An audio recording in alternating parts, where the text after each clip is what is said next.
Amiran-Darejaniani, the first chapter, the story of Abessalam, the Indian king.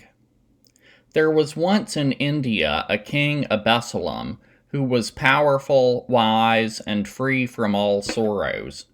He had 100 leopards and 600 white falcons and hawks, and he was lord over 3,000 barons. This was his wont.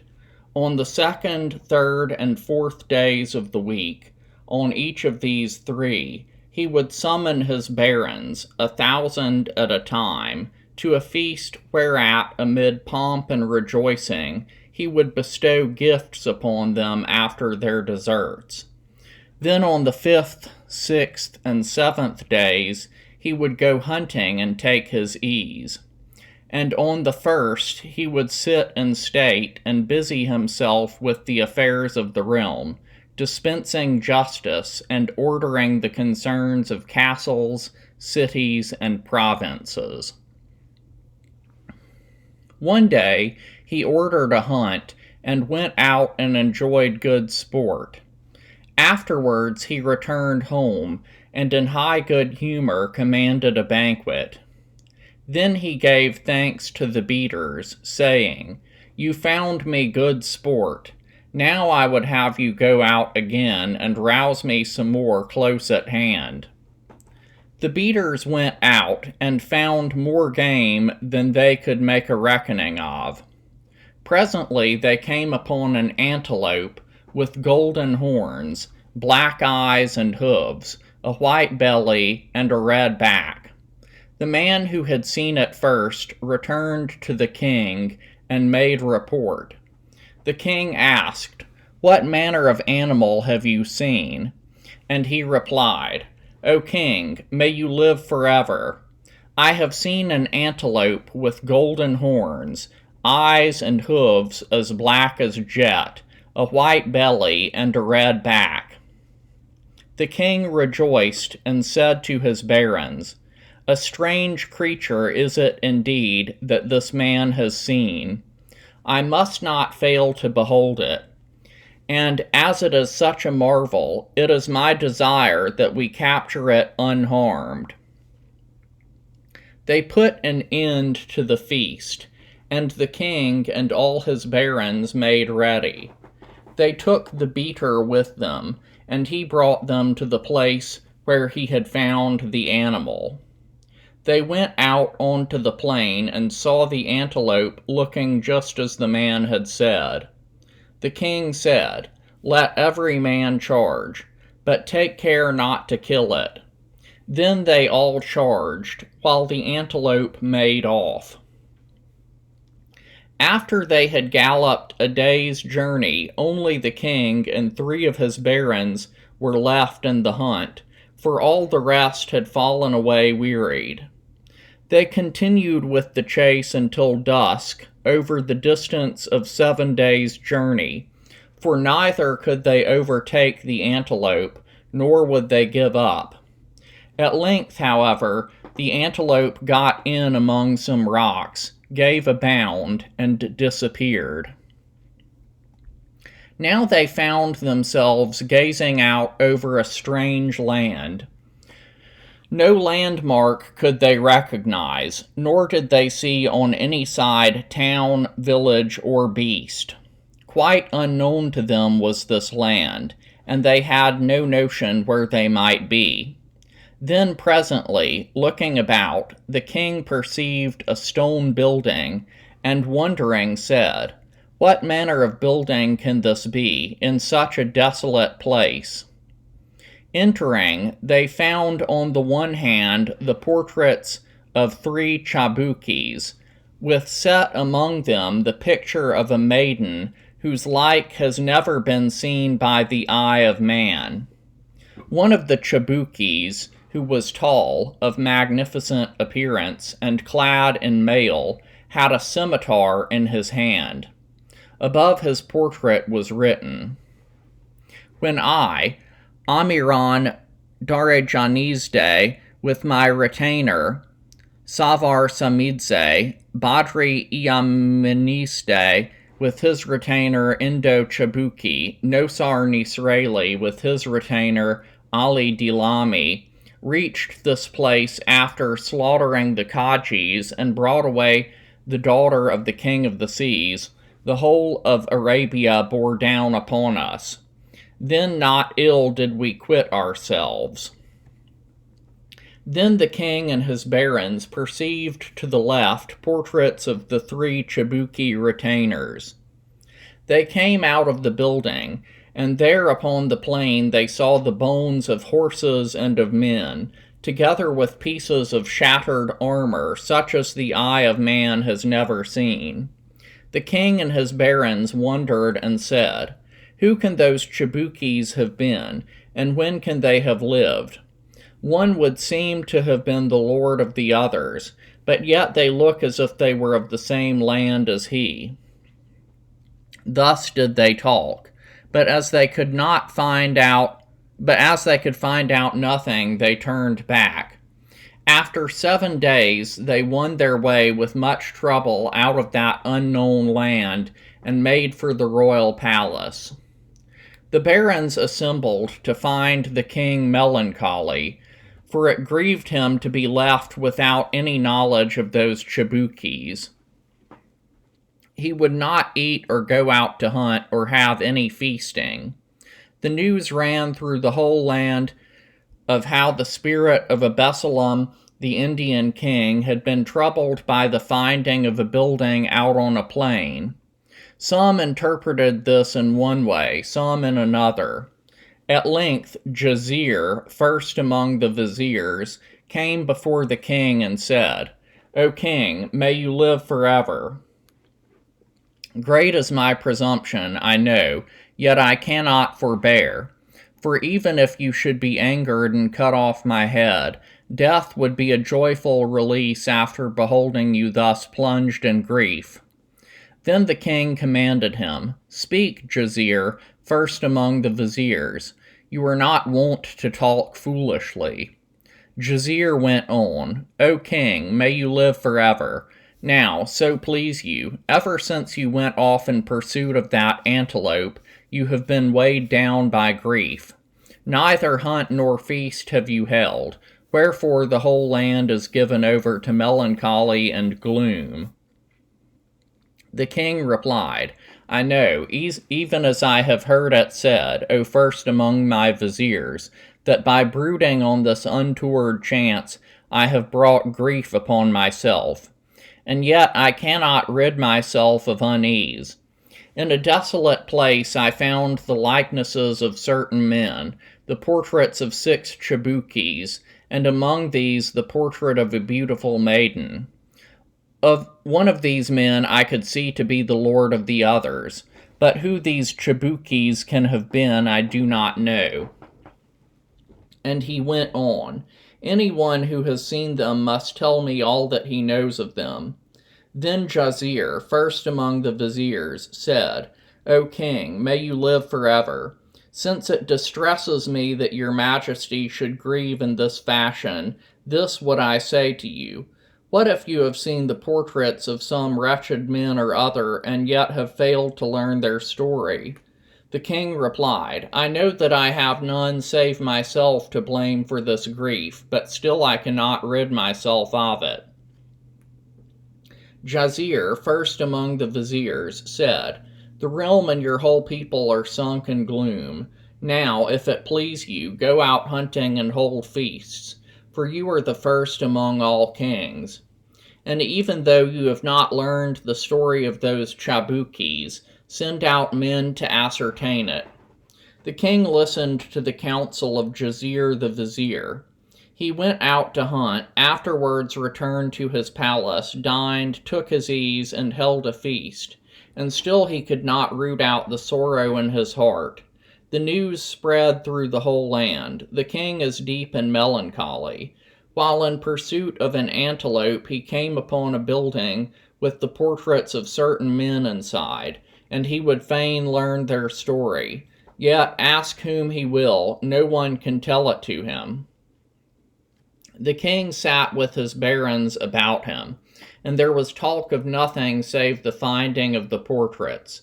Then presently Abulasan Abulakamize, one of his barons, rose and said, "O king, may you live forever. I know something of these men over whom your majesty is grieving, and if you so please, I will tell it to you." Then the king turned to him and said, "Speak on, Abulasan." And Abulasan began, "O king, may you live forever. When I was a small child, my father, Abul Qasim, sent some merchants, Abu Bakr and many others, to Baghdad with 500 camels and 500 mules. Off they went and returned, having done well, after spending a year there. Then, when he had made this his report, Abu Bakr said to my father, "I have something strange to tell you of. After we had made ready to quit Baghdad, some men came up and told us that Arab brigands were lying in wait for us. Fear of those brigands kept us in Baghdad for a month, although all the while we were in readiness to leave. At length a certain Arab came to us and said, 'I know that you are afraid of brigands, but if you will pay me a guide's fee, by God in heaven I will take you round by a way on which none save God himself can do you any harm.' When he had made him take an oath, we felt secure, and paid him 1,000 drachmas. Then he told us, 'You must take a month's provisions for yourselves and your horses, for we are going to cross a plain which has neither water nor pasture.'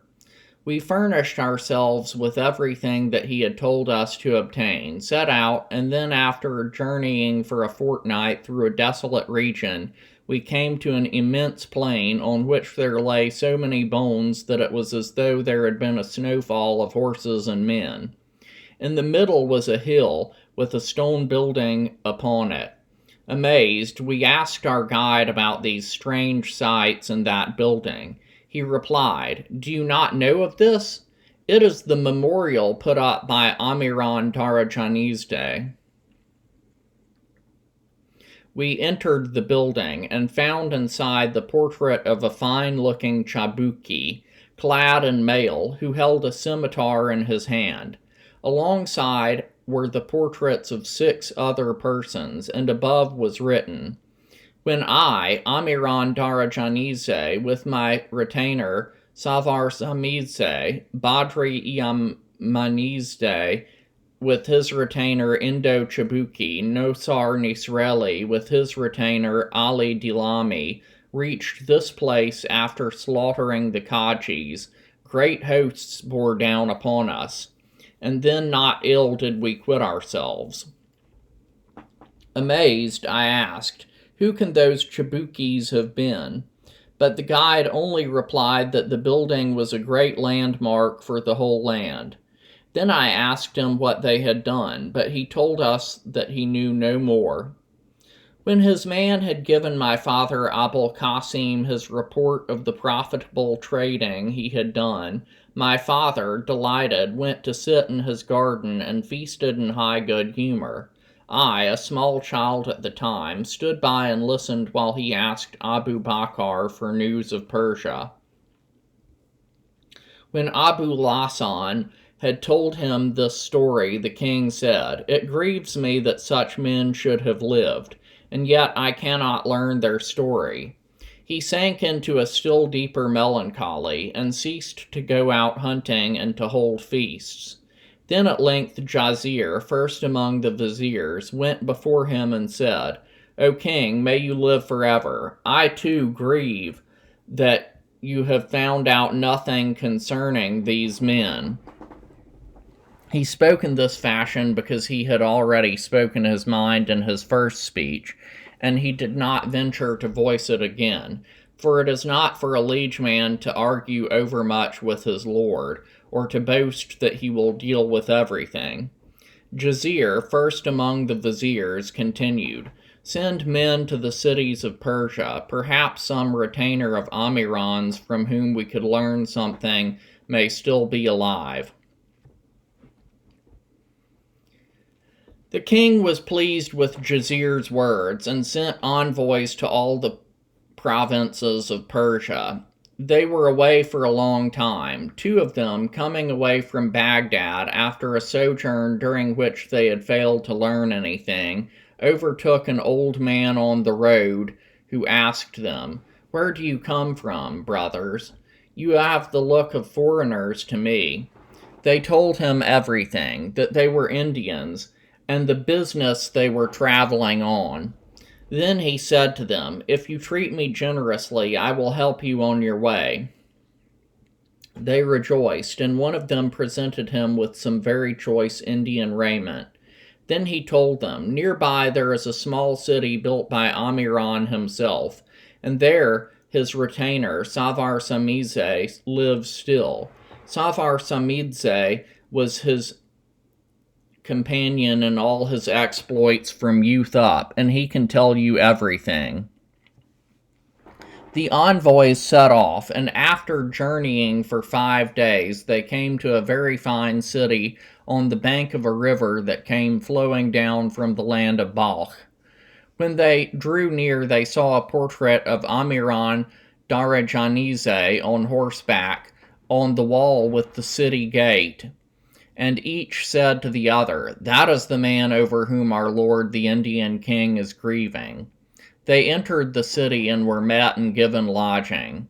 Now it was Savar Samidze's rule that all who came should be lodged in a fitting manner, and that no one was either to inquire of newcomers who they might be, nor yet to tell them anything.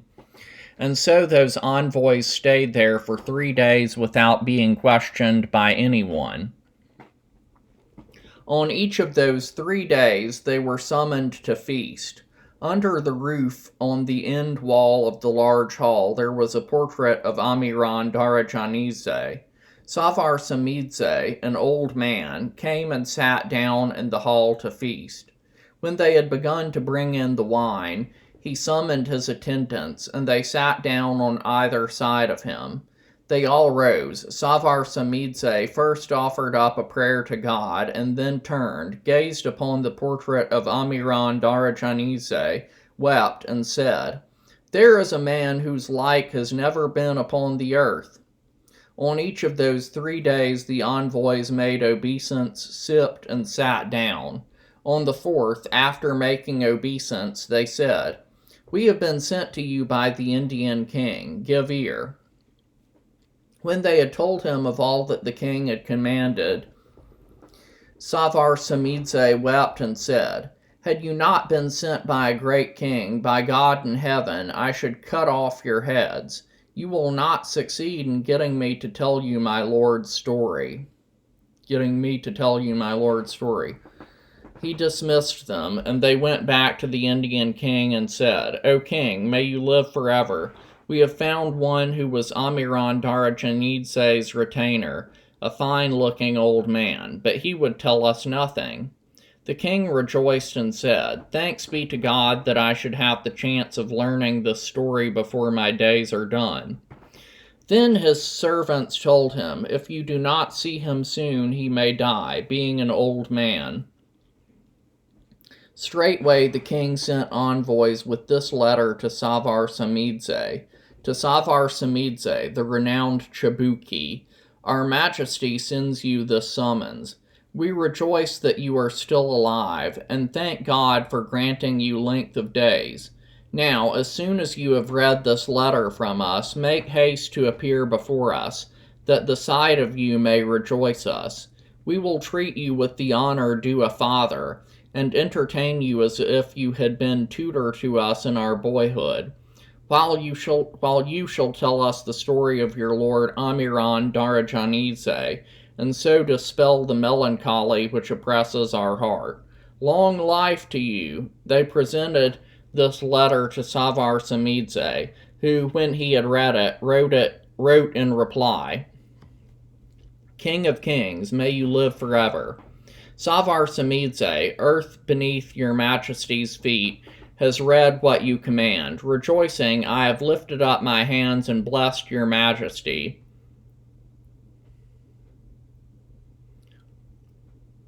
first for inquiring after the well-being of me, earth beneath your majesty's feet, and for sending me a letter which has afforded me delight, and with the honor it does me brought comfort to my old age. You ask about my lord Amiran-Darejaniani, that man whose like has never been upon the face of all the earth, nor will, as I believe, appear in time to come. You have summoned me to come before you, and indeed to set eyes on you, were I worthy to do so, would be like beholding God himself. But the length of the journey and my great age prevent me. Now, if so please your majesty, send one of your barons to me, and as much as I have not forgotten or got confused in my old age, I will make known to you in a letter. I made this proposal to your servants, but they would not heed me, saying that you had given them no such orders. The envoys set out and brought Savar Samidze's letter to the Indian king. The king ordered 2 of his barons to make ready, and they put camels to a litter. The king gave them this letter: Since God has spared you thus long, our majesty must not fail to see you. Now, I have dispatched Junar and Omar, 2 of my barons, to you, with a furnished litter. Climb into this, and they will bring you to us without hardship. For by the living God, I swear that you must come. The barons Junar and Omar went and presented the Indian king's letter to Savar Samidze. They made ready the litter, placed him in it, and brought him before the Indian king. The Indian king rejoiced beyond measure, and said to Savar Samidze, My heart is gladdened by the sight of you, and you too may be glad, for I will treat you as my father, and when you desire to go home, I will send you off with great honor. Then he turned to his barons and said, By heaven, well can I believe that this man could have performed all those splendid deeds. The barons concurred and said, O king, may you live forever.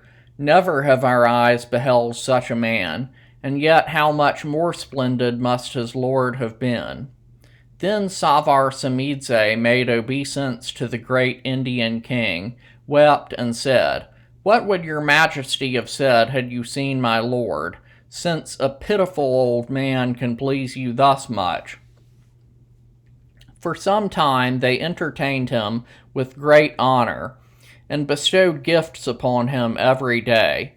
Then at length the king said, I have been consumed with longing to hear of the deeds of your lord, and also of you his retainers. But at first you were fatigued. Now begin, however, and tell me of them. Savar Samidze replied, O king, may you live forever. I am an old man and want the strength to recount them, for the story of my lord and the other Chabukis has 12 chapters. Perhaps through old age I could not tell the whole in a year, for from his youth up I was the companions of his deed. Now tell me which of his adventures I must relate first. That which touches the building you have seen, in which my lord himself, Badri Iamanidze and Nosar Nisreli, who were there portrayed, appear, or some other? Then the king commanded him, Tell me of the deeds of those 3. Savar Samidze replied, They come in the middle, but whatever your majesty desires, that will I tell you of.